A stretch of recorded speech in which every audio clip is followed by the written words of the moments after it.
আজকে আমার আলোচনার বিষয় ওষুধ ছাড়া এক রাত্রে একাধিকবার মিলনের কৌশল। অনেকে অন টাইম ওষুধ খেয়ে থাকে স্ত্রী পার্টনারের সঙ্গে রিল্যাক্স করার জন্য, অর্থাৎ কয়েকবার মিলনে লিপ্ত হওয়ার জন্য। আবার অনেকের রিল্যাক্স ছাড়াও দেখা যায় যে যৌন অক্ষমতা, অর্থাৎ সহবাস করার মতো কোনো পরিস্থিতি নেই ওষুধ ছাড়া, তারা অন টাইম খেয়ে সহবাসে যায়। কিছুদিন অবশ্য এই অন টাইমে কাজ করে, পরবর্তীতে কিন্তু অন টাইমে কাজ করে না, পারফেক্ট কোনো চিকিৎসাতেও কাজ করে না। আর অন টাইম খেলে কিডনি ইফেক্ট হয় খুব দ্রুত, অর্থাৎ কিডনিতে সমস্যা হয়। আমার মনে হয় যে একটা খেলেই মনে হয় কিডনিতে সমস্যা হয়ে যায়। তো যাই হোক, অনেকেই এই অন টাইমের উপর নির্ভর করে দেখা যায় যে যৌন অক্ষমতার সময়টা কাটাতে চায়, আবার স্ত্রীর সঙ্গে কিছু কিছু দিন রিল্যাক্স যাপন করতে চায়। তো এটা ওষুধ ছাড়া, অন টাইম ছাড়া এর চিকিৎসাই কিন্তু পারফেক্ট। কারণ এর যৌন রোগ কোনো রোগ না, এ রোগে কেউ মারা যায় না, বিছনায় পড়েও থাকে না, হসপিটালও ভর্তি হয় না।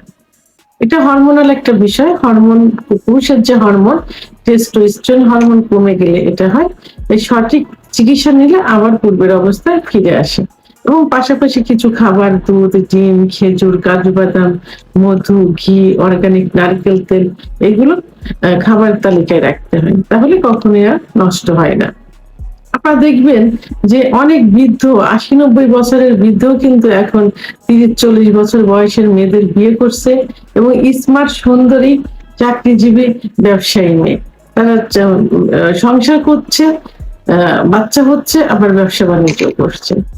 তাহলে পুরুষের সেক্স নষ্ট হয় না, চিকিৎসা এটা ঠিক হয়ে যায় ইনশাআল্লাহ। তো এখন যারা শৌখিন, আসলে এই বিষয়টা জৈবিক একটা চাহিদা, এটা শৌখিনও না। অনেকেই চায় যে মাঝে মাঝে স্ত্রীর সঙ্গে, পার্টনারের সঙ্গে কিছু সুন্দর মুহূর্ত কাটাই, অর্থাৎ কয়েকবার যৌন মিলনে। কারণ ভালোবাসার বহিঃপ্রকাশ শেষ পর্যায়ে যৌন মিলন, স্বামী স্ত্রীর যেটা, যৌন মিলনে লিপ্ত থাকতে চায়। তবে এটা প্রতিনিয়ত এটা চাওয়া যাবে না। দেখা গেল যে সপ্তাহে ১ দিন, মাসে ২ দিন কি ৪ দিন, এভাবে। তো যাদের যৌন অক্ষমতা আছে, অথবা যৌন ক্ষমতা একটু কম, অথবা একবার করলে দ্বিতীয়বার হয় না, এবং যারা যৌন ক্ষমতা আছে কিন্তু এক রাত্রে ৩-৪ বার করার মতো ক্ষমতা হয়তো নেই, হলেও দুর্বল হয়ে যায়, তাদের উদ্দেশ্যে আজকে সহজ কিছু কৌশল বলবো। এই কৌশল অবলম্বন করলে মাঝে মাঝে স্বামী স্ত্রী রিল্যাক্সের জন্য এক রাত্রে একাধিকবার সহবাসে মিলিত হতে পারেন। তো এই যে একাধিকবার সহবাস মিলিত হওয়া, এটা একবার সহবাস করার পর ব্যবধান ২ ঘন্টা হলে সব থেকে ভালো হয়। ২ ঘন্টা পরে কিন্তু ইউজুয়ালি আবার যৌন চাহিদা কিন্তু চলে আসে। তো এবং এটা যদি সম্ভব না হয়, তাহলে ১ থেকে আধা ঘন্টার ভিতরেও কিন্তু যৌন চাহিদা আনা সম্ভব। তো কিভাবে করতে হবে? প্রথমেই স্বামী স্ত্রী দুজনের মানসিক প্রস্তুতি নিতে হবে যে আমরা আজকে একটু আনন্দ করব, এবং সেটা দুজনের ভালো একটা সময় যাবে। কারণ স্বামীও চাকরি, ব্যবসা বাণিজ্য নিয়ে ব্যস্ত থাকে, স্ত্রী ঘর সংসার নিয়ে ব্যস্ত থাকে, আবার কর্মজীবী হলে কর্মজীবন থাকে। দেখা যায় সপ্তাহে ১ দিন শুক্রবার ছুটি থাকে, আবার পার্সোনাল কিছু দিনও থাকে। তো সেই ক্ষেত্রে দুজনের আগে বলা থাকলে স্ত্রী কি করবে, স্বামীর পছন্দ মতো একটু গুছিয়ে থাকবে। নরমালি ইউজুয়ালি তো প্রতিদিন একভাবে গোছানো থাকে, তো ওই দিন মানসিক প্রস্তুতি নিয়ে থাকবে, একটু পরিষ্কার পরিচ্ছন্ন গোছানো, এবং তাদের পার্সোনাল রুমটা গোছানো, যেন স্বামী স্ত্রীকে দেখা মাত্রই তার একটা যৌন আকর্ষণ কাজ করে। এবং ওই দিন স্বামীর পাশাপাশি জায়গা, যখন বাসায় থাকবে পাশাপাশি অবস্থানে থাকতে হবে। তারপর যখন রাত্রে বেডে যাবেন, ঠিক সেই মুহূর্তে বেডে যাবার পূর্বে স্বামী কিছু খাবার, অর্থাৎ আমি একটা রেমেডি বলবো, রেমেডিটা তৈরি করলে সব থেকে ভালো হবে। সেটা হলো ১ গ্লাস গরম দুধের ভিতরে গরুর দুধ, গরম দুধের ভিতরে 2টা হাঁসের ডিমের কুসুম, 1 চামচ মধু, 1 চামচ ঘি, 1 চামচ অর্গানিক নারকেল তেল। তো অর্গানিক নারকেলের তেল অনেকেই চেনে না, ঘি মধু সবাই চেনে, অর্গানিক নারকেল তেল অনেকেই চেনে না। সবাই ভাবে যে সেটা আবার কি নারকেলের তেল। এই যে অর্গানিক নারকেলের তেল, যেটা খাওয়া যাবে। তো এই অর্গানিক নারকেলের তেল একসঙ্গে মিক্সড করে হালুয়া তৈরি করে খেয়ে দিবেন সহবাসের 1 ঘন্টা আগে। যারা এগুলো ম্যানেজ করতে পারবেন না, তারা শুধুমাত্র 1 গ্লাস কুসুম গরম দুধ, 2টা হাঁসের ডিম একসঙ্গে খেয়ে দিবেন। খেয়ে দেওয়ার পরে এদিকে তো মন মানসিকতা রিল্যাক্স আছে, ভালো আছে। আর এই হাঁসের ডিম 2টা হাফ বয়েল, 1 গ্লাস দুধ, কুসুম গরম দুধ, 1টা কলা খেয়ে দিলে আধা ঘন্টার ভিতরে যৌন উত্তেজনা চলে আসবে। আর এর ভিতরে দুজন পাশাপাশি বসলেন, গল্প করলেন, কি হয়েছে পরিবারে, ভালোবাসার গল্প, অতীতের কিছু রোমান্টিক গল্প, এগুলো করলে আধা ঘন্টার ভিতরে যৌন উত্তেজনা চলে আসবে। যৌন কাজে সম্পাদন করলেন, প্রথমবারে হয়তো একটু তাড়াতাড়ি হয়ে যায়, সবার ক্ষেত্রে কিন্তু এটা হয়। তো এটা কষ্টের কোনো বিষয় না। তারপরে সেকেন্ড টাইম, এটা প্রথম রাতে যেটা বলছি, সেকেন্ড টাইম সহবাসে যাওয়ার আগে কি করবেন, দুজন পাশাপাশি সহাবস্থান করুন, পরিষ্কার পরিচ্ছন্ন হয়ে পাশাপাশি বসলেন, একটু স্বামীকে হাত পা ম্যাসেজ করে দিলেন, চুলের ভিতরে হাত দিলেন এবং তাকে একটু ভালোবাসার গল্প করলেন, রোমান্টিক কিছু মুহূর্ত মনে করলেন, স্মৃতি মনে করলেন। এরপরে আবার কি করবেন, আবার 1 গ্লাস কুসুম গরম দুধ, 2টা হাঁসের ডিম অথবা 1টা ডিম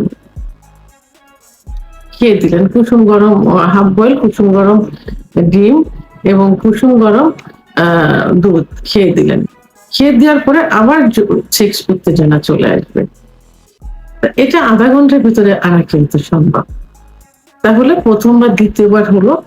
নেক্সট টাইম যখন দেখা গেল যে ঘুমের কিছু আগে আবার দুজনে এইভাবে গল্প করলেন, অথবা কি করতে পারেন, আপনারা এখন কিন্তু কেগেল এক্সারসাইজের কথা শুনেছেন, যেটা নেটে সার্চ দিলে কিন্তু পাওয়া যাবে। তো আপনি দ্বিতীয়বার সহবাস করার পরে আবার যখন তৃতীয়বার সহবাসে যাবেন, তার কিছু আগে কেগেল এক্সারসাইজ করতে পারেন 5-7 মিনিট। তো কেগেল এক্সারসাইজ করলে আবার কুসুম গরম দুধ, ডিম খেয়ে দিলে এবং দুজন পাশাপাশি বসলেন, এবং এই পুরুষ যেমন স্ত্রীকে ফোরপ্লে করে সহবাসের পূর্বে, স্ত্রীও ঠিক ওই মুহূর্তে যদি স্বামীর যৌন উত্তেজনা না আসে, তাহলে দুজন ভালোবাসার গল্প করার পরে এবং স্বামীকে ফোরপ্লে করবেন। স্বামীর কিছু কিছু সেনসিটিভ জায়গা থাকে, জায়গাটা হলো ওই একই নিয়মে, দেখা গেল চুলের ভিতরে হাত বুলিয়ে দিলেন, কানের লতিতে চুমা দিলেন, গলায় ঘাড়ে চুমা দিলেন, নাভির নিচে চুমা দিলেন, 2 রানে চুমা দিলেন এভাবে, এবং প্রয়োজনে তার গোপনাঙ্গে আলতো করে একটু চুমা দিলেন। এভাবে দিলে থার্ড টাইমে তার আবার যৌন উত্তেজনা চলে আসবে, এবার ফুল ফেলে করলে। তো থার্ড টাইম সহবাস করার পর আপনার সুন্দর মন নিয়ে আবার ঘুমিয়ে গেলেন। এখন ভোর রাত্রে আবার কি হলো, ভোর রাত্রে আপনারা আবার ফজরের নামাজের আগে আবার কারণ ভোর রাত্রে এমনি পুরুষের সেক্স হরমোন, টেস্টোস্টেরন হরমোন কিন্তু বেড়ে যায়। কারণ রাত্রে একজন পুরুষ 5 ঘন্টা ঘুমোলে 12টার পর থেকে সকাল 9টা পর্যন্ত, 7টা পর্যন্ত কিন্তু সেক্স হরমোনটা বাড়তে থাকে, টেস্টোস্টেরন হরমোন বাড়তে থাকে। তখন ভোর রাতে এমনি বৃদ্ধি পাওয়া অবস্থায় থাকলো, তারপর যদি দুজন উঠে আবার একটু গল্প করলেন, একটু আবার 1 গ্লাস দুধ, যাদের হাই প্রেশার নেই, উচ্চ রক্তচাপ নেই, তাদের জন্য তো সব থেকে ভালো হবে। আর যাদের উচ্চ রক্তচাপ আছে, তারা দুধটা যতটুক দুধ ততটুক পানি এভাবে খেতে হবে। এবং ডিমটা অ্যাভয়েড করে এখানে কি খেলেন, কলা খেতে পারেন, খেজুর খেতে পারেন। তখন আবার দুধ, ডিম, খেজুর এগুলো খেয়ে আবার দুজন একটু উভয়কে ফোরপ্লে করলো। এভাবে ফজরের নামাজের আগে আপনারা আবার যৌন মিলনে লিপ্ত হতে পারেন, এবং পরবর্তীতে গোসল শেষ করে ফজরের নামাজ পড়লে, আদায় করলে, এবং তাহাজ্জুদের নামাজ আদায় করে ফজরের নামাজ আদায় করলে দেখা যাবে যে সারাটা দিন রিল্যাক্সে যাবে, এবং ভালো একটা ঘুম হবে। তো এইভাবে আপনারা এবং পরবর্তীতে কি করতে পারেন, মাঝে মাঝে এর মাঝে মাঝে আপনারা এই যে 3 থেকে 4 বার সহবাস করলেন, এর ভিতরে কিন্তু একই পজিশনে সহবাস করা যাবে না, পজিশন চেঞ্জ করতে হবে। এক এক সময় প্রথমবার দেখা গেল স্ত্রী শুয়ে আছে, স্বামী যৌন কার্য চালালেন। দ্বিতীয়বার দেখা গেল যে স্বামী শুয়ে আছেন, স্ত্রী যৌন কার্য চালালেন। এবার পজিশন চেঞ্জ, বিভিন্ন পজিশন আছে, পজিশন চেঞ্জ করে সময়টা একটু বৃদ্ধি করতে হবে। আবার যদি দেখেন যে বীর্যপাত হয়ে যাচ্ছে খুব দ্রুত, যখন আপনি উপলব্ধি করতে পারবেন, বুঝতে পারবেন, ঠিক সেই মুহূর্তে স্টপ করে দেবেন। স্টপ করে দিয়ে দুজন আবার স্ত্রীকে বুঝতে দেওয়ার প্রয়োজন নেই, স্ত্রীকে একটু ভালোবাসলেন, ফোর করলেন, আবার শুরু করলেন। এভাবে সময়টাও কিন্তু বৃদ্ধি করা যায়। তো সর্বোপরি কি করতে হবে, উভয়ের মন মানসিকতা ভালো থাকতে হবে, রোমান্টিক থাকতে হবে, স্ত্রীকে সুন্দরভাবে গচ্ছিত অবস্থায় থাকতে হবে, স্বামীকেও সুন্দরভাবে গচ্ছিত অবস্থায় থাকতে হবে, যেন স্ত্রী আপনাকে দেখলে খুশি পায়, আপনিও স্ত্রীকে দেখলে খুশি পান। এই জন্য মানসিকভাবে প্রস্তুতিটা আগের থেকে নিতে হবে। তো এভাবে পজিশন চেঞ্জ করে, সময় এক্সচেঞ্জ করে এবং মন মানসিকতা ভালো রেখে, ভালোবাসা মনে জমা রেখে, ওষুধ ছাড়াই মাঝে মাঝে, মাসে 1 বার 2 বার 3 বার, সপ্তাহে 1 বার, একাধিকবার যৌন কার্য পরিচালনা করা যায়। অর্থাৎ এক রাত্রে একাধিকবার যৌন কার্য সম্পাদন করা যায় কোনো ওষুধ ছাড়াই।